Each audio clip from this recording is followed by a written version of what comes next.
Hello and welcome to Trojan Talk. I'm your host, Darren Taylor.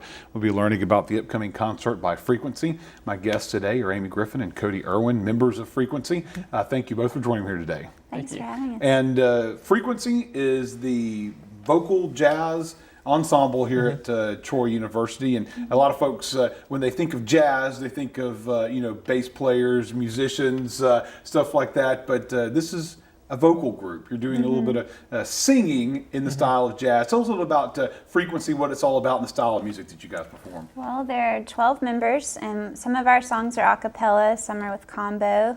Our combo consists of a pianist, a double bass player, and a percussionist. We do a lot of pop covers of songs. And that's pretty much Yeah. it. Pretty much it. We have a good time, yeah. A good time, and and it's a relatively small group, so it's a almost more of an intimate type of concert setting. The music that you perform. You talk about their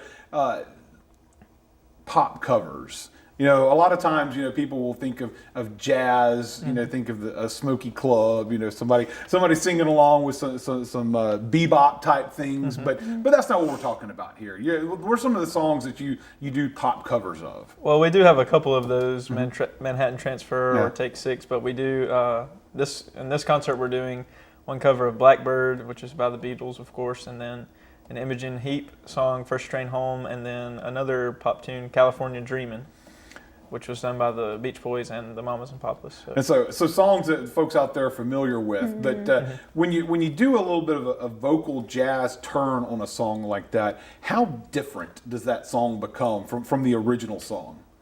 I think, of course, the melody sort of stays the same.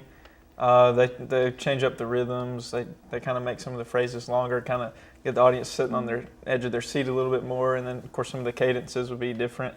Harmonically, yeah. It's more tighter harmonies than what you would hear just in a pop tune. But of course, it's fun to be able to change those up and give folks the audience a taste of something that they've heard before. Yeah. So now you've both been with Frequency for quite a while now. How long have you both been with Frequency? 3 years. 3 years. We both came in together. Yep. So a lot. So you've both been at the same amount of time. So in your time here, tell us a little about it. I guess, have you had fun? Has it been enjoyable? Is it something that you're going to pursue vocal jazz after you leave school? Definitely. I mean, I would like to have a vocal jazz group at my high school where I teach, hopefully. We've gotten to do a lot of cool things. We've gotten to perform at the State Educators Conference, and we've gotten to go to jazz conferences in Atlanta and things like that.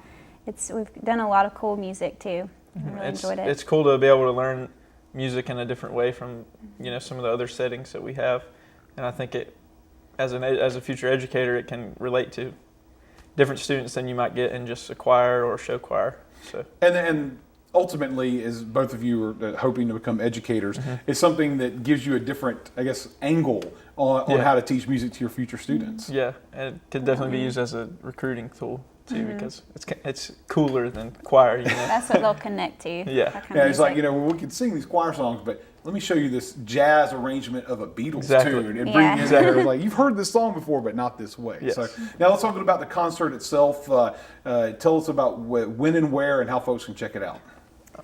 It's going to be this Tuesday, April 28th at 7 p.m. in the Long Hall Choir Room. And admission's free. Yeah, it's free. So everyone come out. Get an opportunity. About an hour performance, so you got a chance to hear a variety of tunes, and I hear this is now a part of a bigger performance. Is that correct? A bigger collaboration. Sort of an event. Yeah. Populace will be outside, I think, on the quad. In front of Smith, I believe, at 8. And then they're going to be followed by, I guess, a DJ, Dino Brawl. And those guys are really cool. They're good at what they do, so it'll be fun. So it's a full night of music and a chance to hear a lot of Troy University's music groups. But we're going to start it off with a performance by Frequency. And once again, when and where? Long Hall Choir Room, April 28th, Tuesday night at 7 o'clock. 7 o'clock. And admission is free? Totally admission. Once again, no complaints over the cost of the ticket there. Come and see a show, see some vocal jazz, and even hear a couple of familiar tunes with a jazz spin on it. So, well, good luck with the show, and thank you both for joining me today. Thank you. And thank you for joining us on today's edition of Trojan Talk.